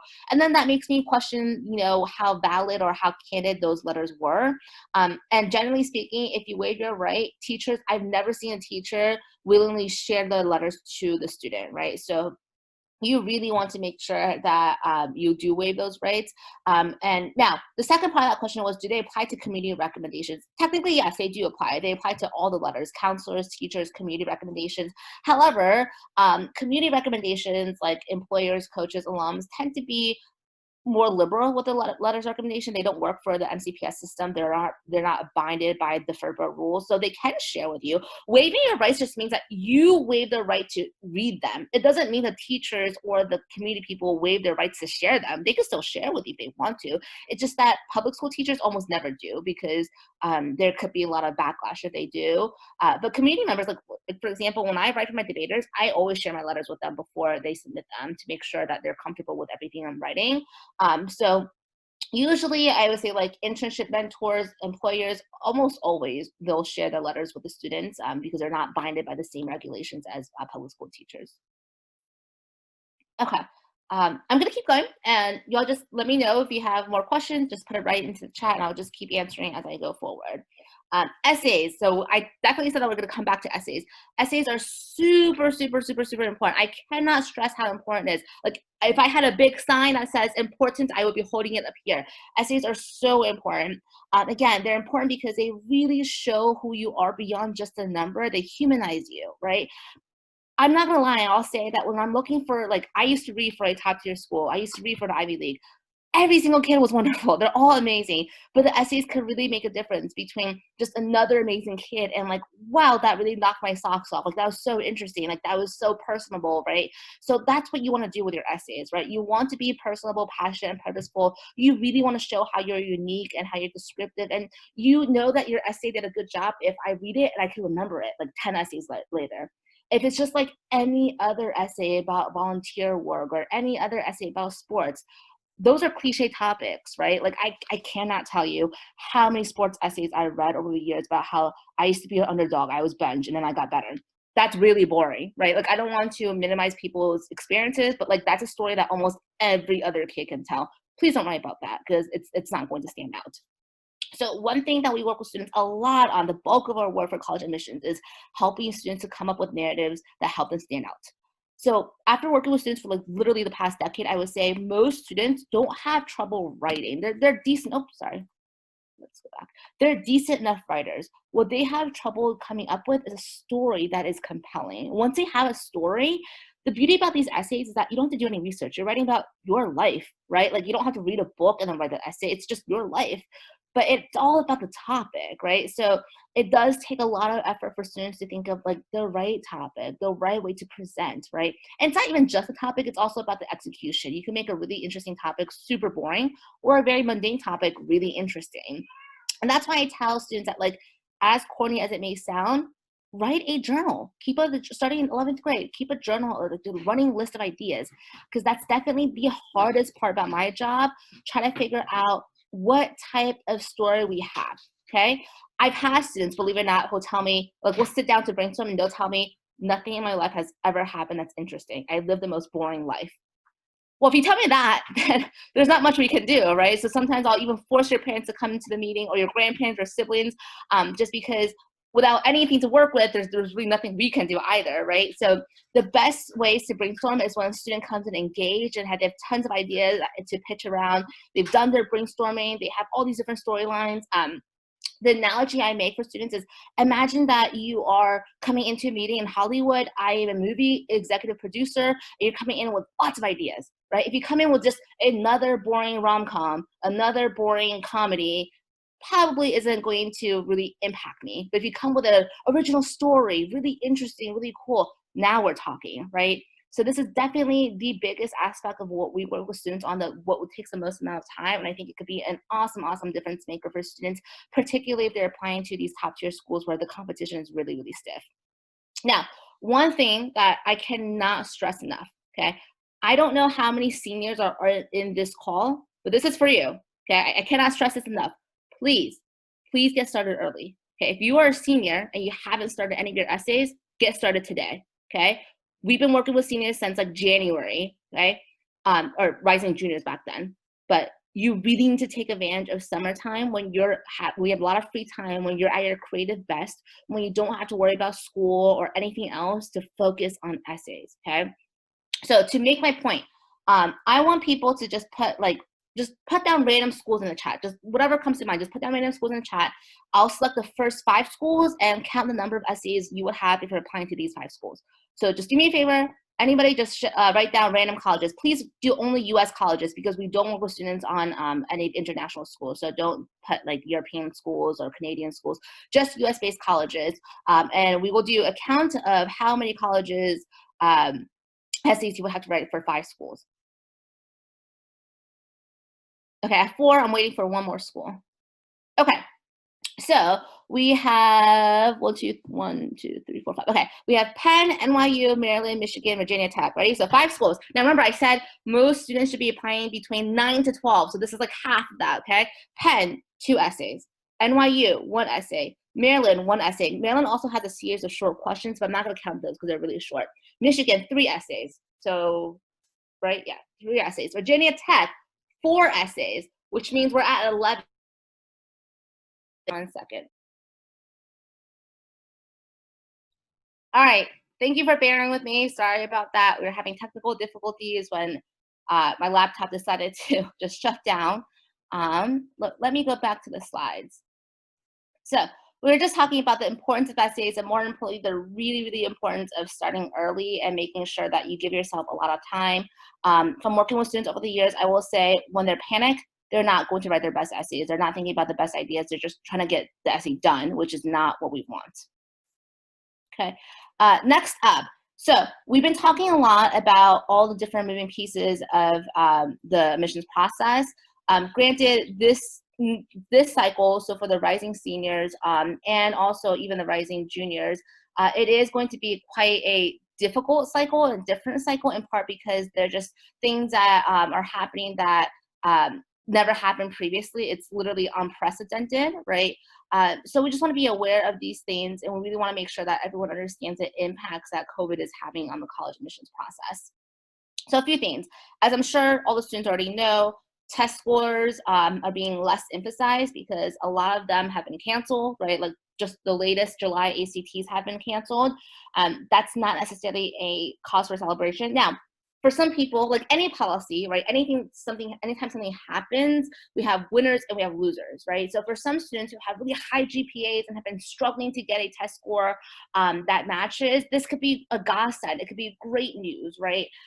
But overall, this does make things harder for everyone, and I'll explain why. Um, every year, we have students who more or less don't apply to top tier colleges because of test scores. Like they have the GPA, they have the 4.7s, they have the 4.8s, but they can't get a GPA that's competitive for the Ivy League schools and top tier schools.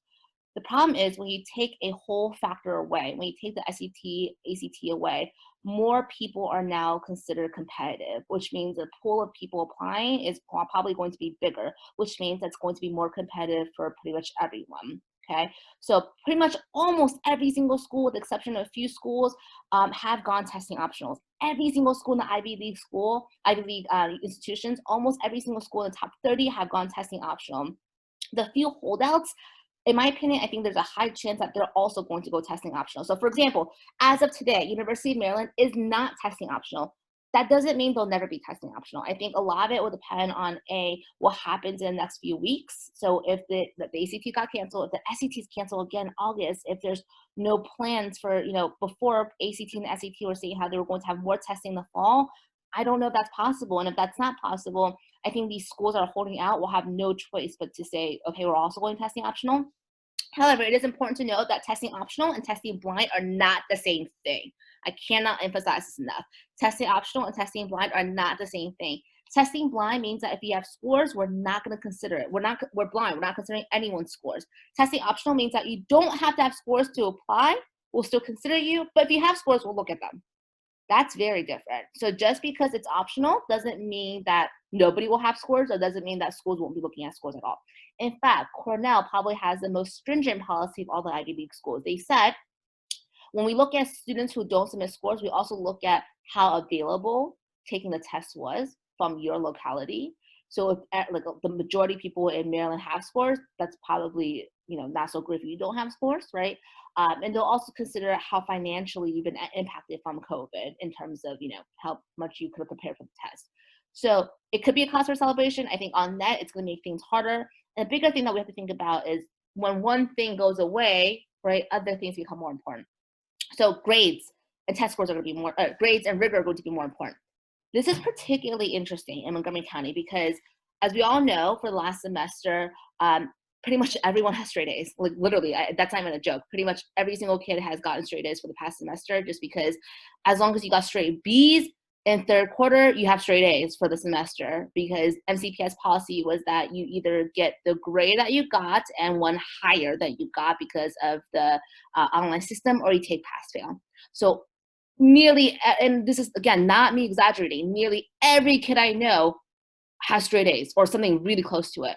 We're expecting grade inflation to go up the roof for this past semester. I don't know what MCPS policy will be for the next following fall, right? And if it's something more like that, then we're expecting even more grade inflation. But again, I don't know what their plans are for the fall.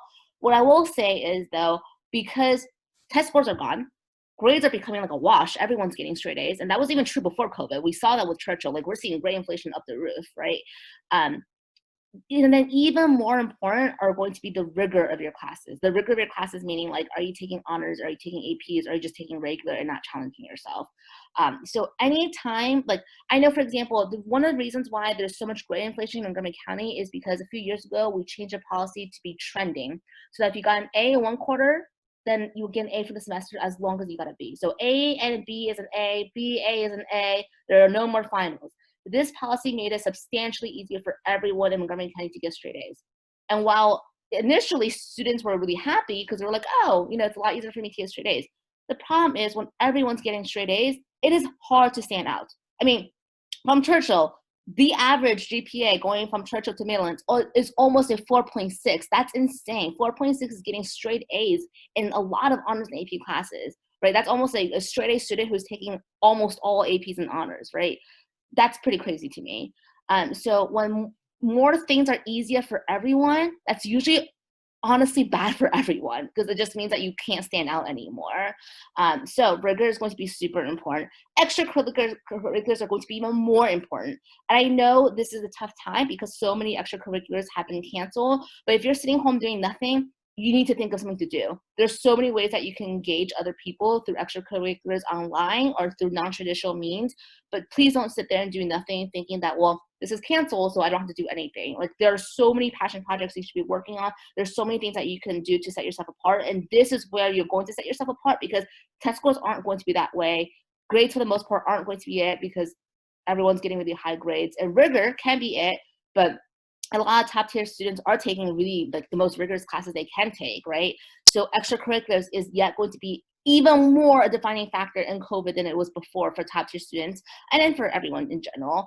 And of course, like other things like essays and letters obviously still are going to be really, really important. Essays are going to be even more and more important in this cycle and the following cycle than before if all these testing keeps getting canceled and grades keep trending up. On different things that you want to consider, campus visits obviously are different now because most schools are not taking in-person or very limited in-person visits.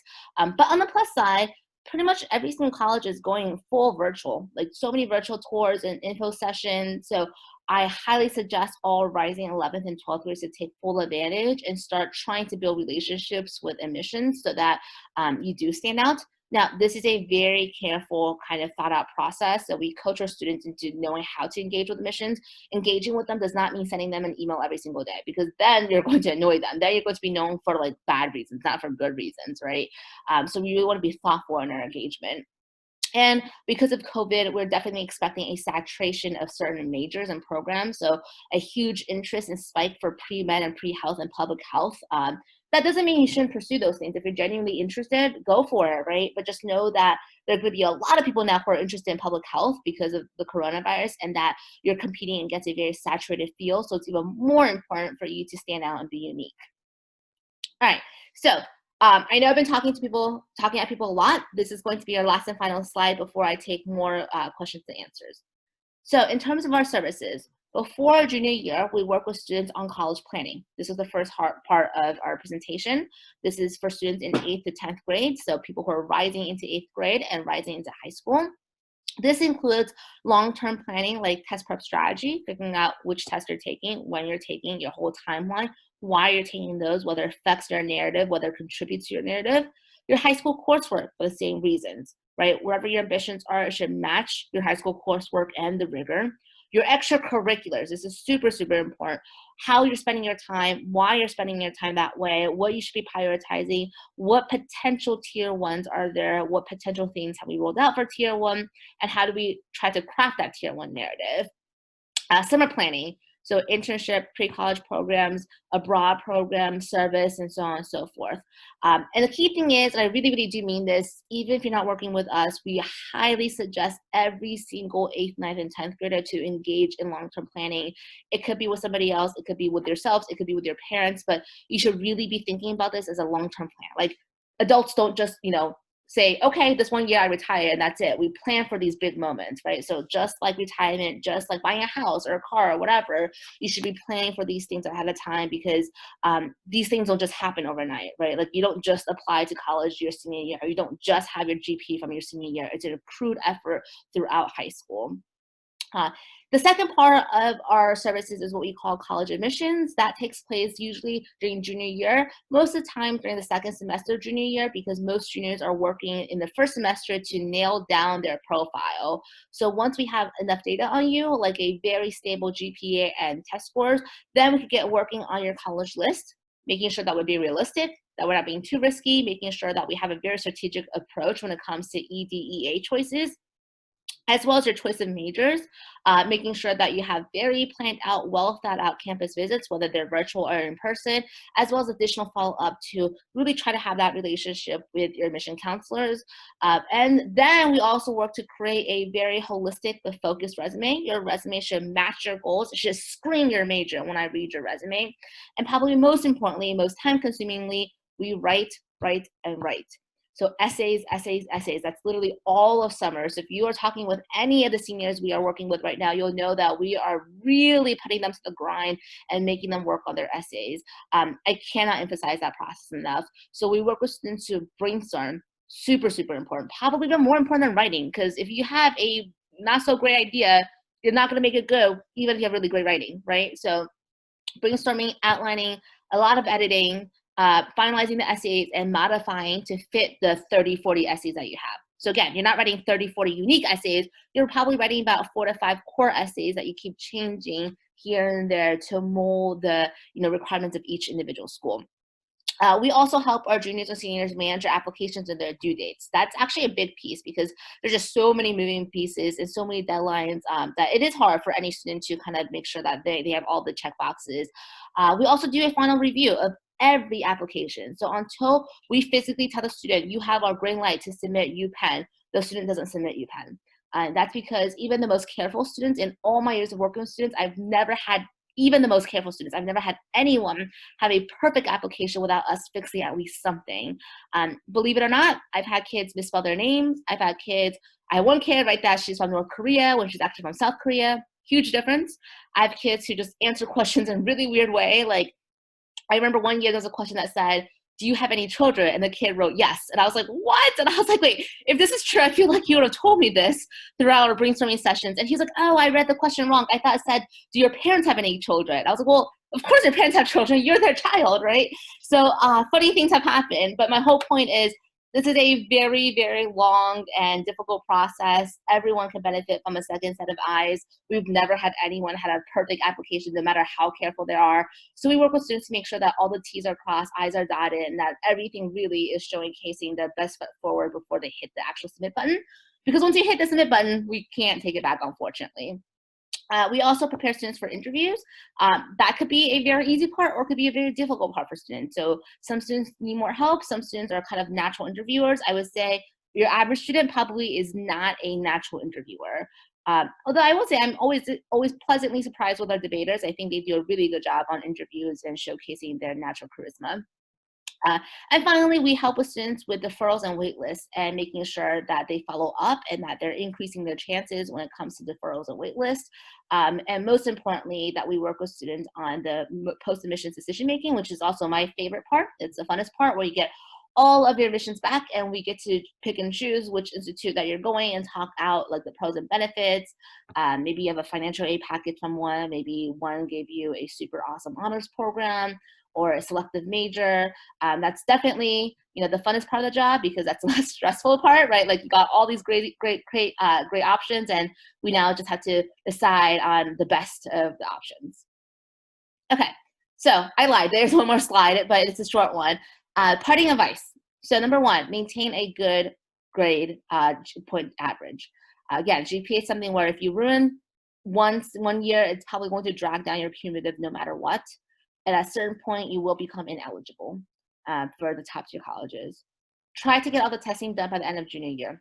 Again, this is a little bit weird for the seniors now because so many testing have been canceled, but that's okay for your year because most schools have gone testing optional for your year. Most schools have not gone testing optional for the juniors and earlier or younger students. There are some schools that have said for the next 2-3 years, but they're definitely the minority. They're not the majority. Build your resumes. Make sure that you are holistic and well-rounded, but that you're also focused, right? We don't want jack of all trades, master of none. We want someone who's focused, whose resume really screams their interest in their major. but also isn't a one-trick pony. I know this sounds really contradicting, like, oh, you want me to be focused, but also well-rounded. But that's kind of the point. I want you to be engaged. I want you to have a lot of things that you're involved in, that you've pushed your comfort level, right? That you've tried to challenge yourself, but that you also are always telling and selling a story that makes sense to your overall profile. Uh, that means getting life experience, challenging yourself, doing something new and different. And that could be an internship, could be a pre-college program. It really depends on the individual case-by-case basis. But I think the biggest piece of advice I could give to anyone, the most important piece of advice, is that you need to start the process early on.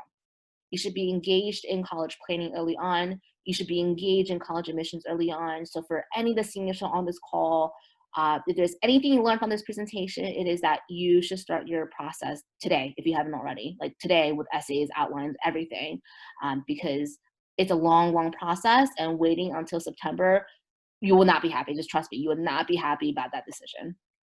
Okay, so that is it for me. In terms of my presentation, I'd be more than happy to answer any questions, concerns. Just make sure again that you're asking general questions. So I will not be answering any questions involving personal situations. So anything involving recommendations or your personal goals, I will not be answering those questions. But anything that we haven't been able to cover or any elaboration on things that we did cover, feel free to ask as many questions as you want.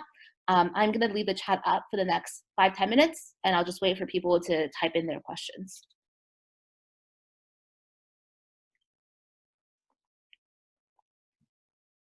If you don't have any questions, feel free to exit the Zoom or stick around to see what other questions people might have.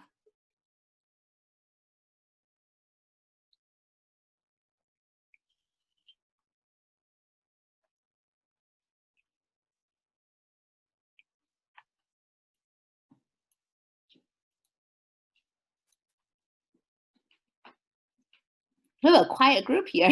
Usually we have a lot of questions. Somebody asked, are you going to share the slides? So unfortunately, we cannot share the slides just because we want to make sure that our work product, our intellectual property doesn't get spread around. But if you have any questions, I'd be more than happy to go back to a particular slide or further elaborate on any of the information on the slide, but I will not be sharing the slides with anyone. Somebody asked, how important is sport involvement if it's JV or varsity? If you're just on the JV team, I would say probably it's not going to make any impact on your college admissions, just because that's JV definitely doesn't mean tier 1, it would be tier 3. Even in varsity, most kids who are in the varsity team are not going to get recruited. So sports could be the single biggest difference maker to ever exist if you get recruited. We've had kids get recruited to the Ivy Leagues with scores are like way low, right? Like we're talking about 24 or 25 on the ACT and still get recruited for the Ivy League schools because they're getting recruited for, sport programs. So it could be the huge, like biggest difference maker. But if you're not going to get recruited, it will make no difference, zero difference. It could slightly help you if you have like leadership or if you have like a relevant major, like physical therapy, for example. But for the most part, that's like a teeny tiny, not going to make a big difference at all. How long should essays be in general? Essays really depend case by case basis. There's word limits. So for example, the Common App essay is 650 words. Virginia Tech's essays are much shorter. They're about like 120 words. You don't say the word limit, they tell you the word limit. You can't say I'm gonna write a short or long essays depending on the school. So for example, Michigan has one essay that's 500 words, a second essay that's 250 words, and a third essay that's 100 words. So they put the word limit, not you. What sorts of internships should high school students look for? Really depends on them. So the kid who's doing engineering should not be looking the same internship as someone who's thinking about creative writing major or let's say pre-med major or pre-law major. So we work with students individually to make recommendations, and it really all depends on their skills and what they're looking for in their major as well as their future ambitions.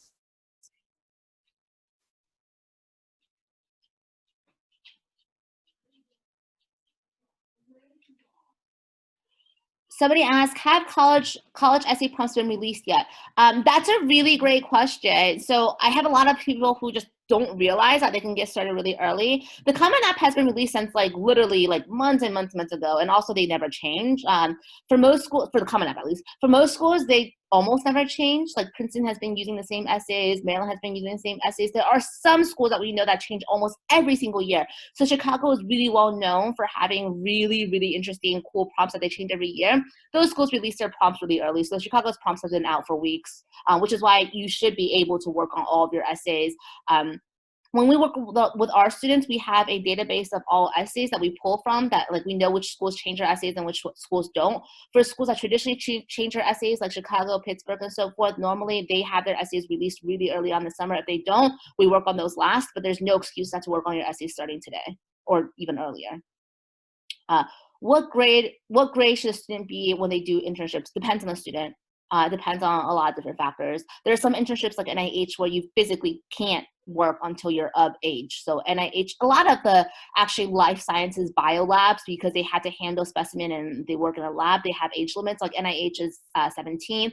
A lot of labs will require 16. That doesn't mean you shouldn't do other internships beforehand.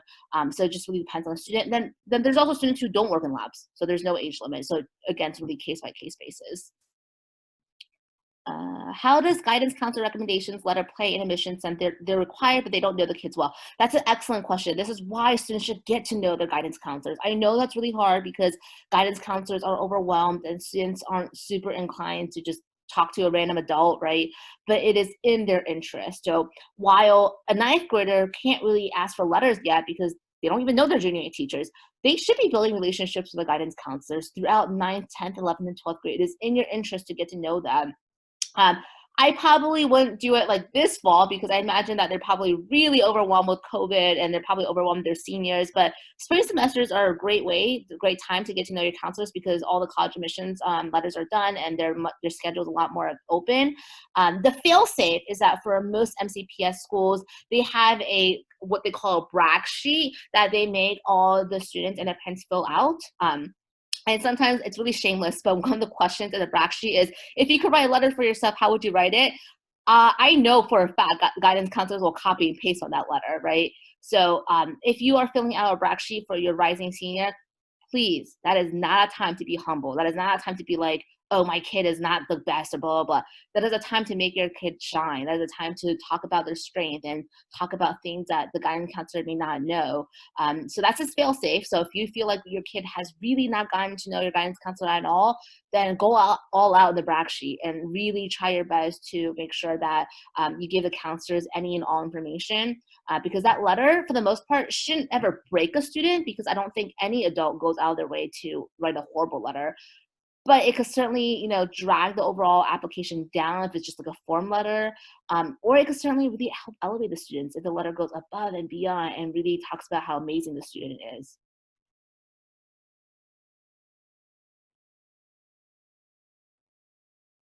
So I'll wait a few more minutes to see if there are any other questions coming in. Hold on.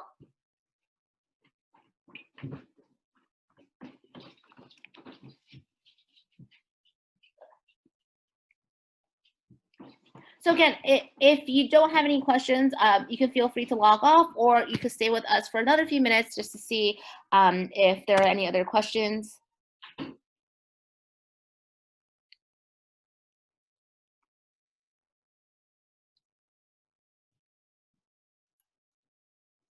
Okay, so at this point, I don't see any more questions in the chat. If you have personal individual questions about your particular student situation, or if you're looking for recommendations, please feel free to contact us directly and we can definitely set up an appointment to discuss that. I do see that there's one more question coming in. There's somebody who's saying wait, so I would definitely wait for that question. But in any case, I will also be typing out my email to everyone in the chat box, so that if you have further questions or if you want to sign up for a meeting, feel free to. Let me just type my email in the chat. Okay. But again, I would definitely wait for that question. I know somebody said wait, so I'm going to wait for that question. We have another question coming in. What relevance does travel sports have if it's just playing? No relevance. It's not a tier 1. So sports, I cannot emphasize this enough. Sports only have relevance if you get recruited. If you don't get recruited, it's just another thing on your resume. It will help in a sense that having something is better than nothing, and having something always adds to your character, but it's not like it's going to be any more helpful than doing service work or playing chess or doing whatever.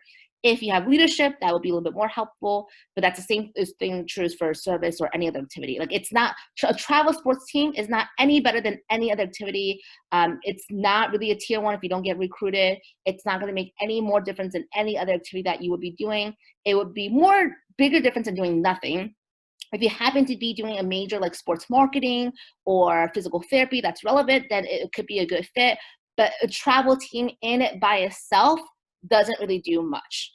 Unless you get recruited. If you're getting recruited for sports, then we are talking about a whole nother kind of comparison. Like you can't even touch sports when it comes to recruitment and the amount of difference it could make for one's college admission process. Let's see. Somebody asked, do extracurriculars really have to reflect the major you're interested in, or does it just have to be special? It could be either. So remember, students are going to do a lot of extracurriculars. They're not just going to do one extracurricular. The totality of your extracurriculars should definitely have a focus related to your major, right? But your tier one extracurricular doesn't necessarily have to be related to your major. We've had, for example, students who've done tier one curriculars for service, and they're a completely different major, right? But their service has earned them national recognition, and that's definitely a tier one. That's definitely helpful regardless of their major. But like some activities, I do think that it's weird if it's not attached to your major. Like if your tier one is robotics and you're doing like an English major, that's a little weird, right? Because that probably doesn't really make sense. So the short end of it is that like it doesn't have to. Sometimes it is, sometimes it isn't. It just really depends case by case basis. Somebody said, if you get a B in 1 year, should you explain as an individual student? Depends. If you have straight A's in 1B, probably not, because you probably don't want to be the kid who's like, oh, I failed. I got 92% on the test. Like nothing could be more unattractive. But if you got a B in like, let's say you want to be an engineer and you got a B in AP physics, I would be a little bit concerned, right? If you want to be a math major and you got a B in, AP calc, yeah, I would be like, well, that's interesting, right? 1B is not going to tank you, but I would never say like anytime you get 1B, you need to explain. It just, there's so many moving pieces. There's so many individual considerations. I would say it's about a case by case basis, but I would lean on no, because we don't want to make it a bigger deal than it is, right? Like we don't want to be like, oh, this 1B is really isn't going to kill your chances. But if you're getting like a C or a D, that's kind of a different story.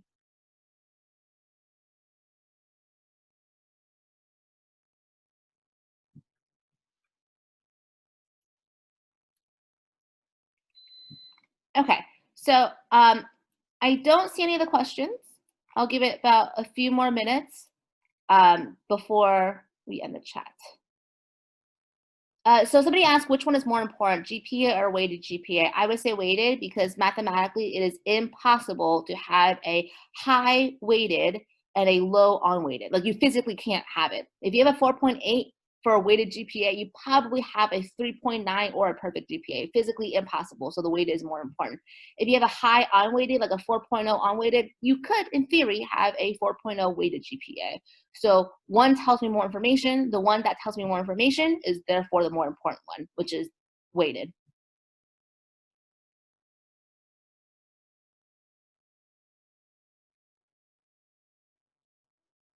So there's a question that says, can you give me more information about dual enrollment? Are you talking about college or are you talking about high school?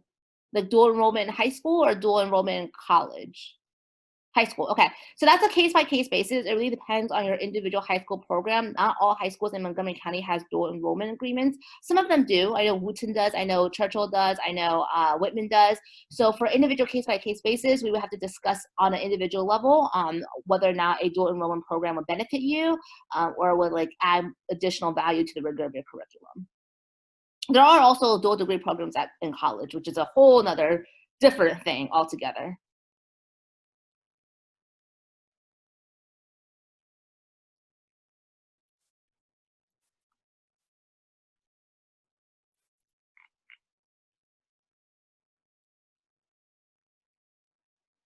I'll give people a few more minutes. There's no rush, so feel free to think more. I know sometimes questions come up a little bit later, so feel free to take a moment and think of more questions. If you do have somewhere to be at 6 o'clock, feel free to log off. We will follow up with everyone after the workshop. If you have other questions, feel free to ask.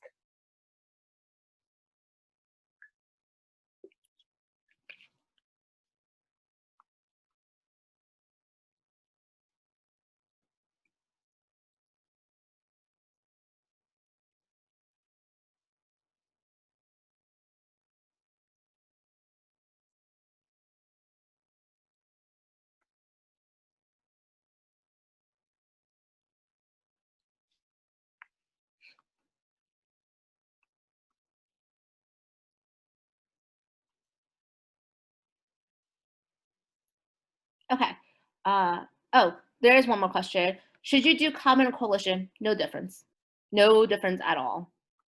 Just keep in mind that not every school will have both options. Like Maryland is only available on Coalition. The Ivies are available on both. Some schools are only available on Common App. Some schools, like University of California, are not available on either, and you would have to do it on their application. MIT is another example. But for schools that are available on both, literally zero difference. It's just personal preference, user interface, whatever you like to do. Most kids in our area, they have to do both anyways because Maryland is on the coalition and most people like the common app interface better. But that's just a personal choice. Doesn't matter at all. It's not like you'll get brownie points for using one or the other.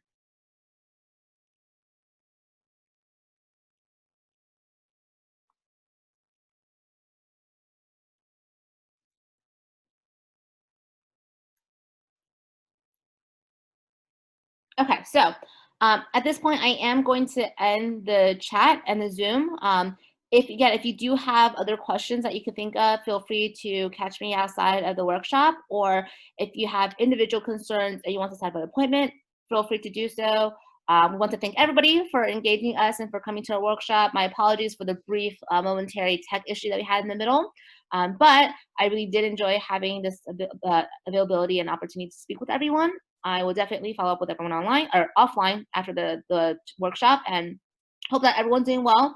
I know the last few months have been really weird and crazy, so I'm hoping that everyone's doing well and that we're all staying healthy and safe. Have a good week.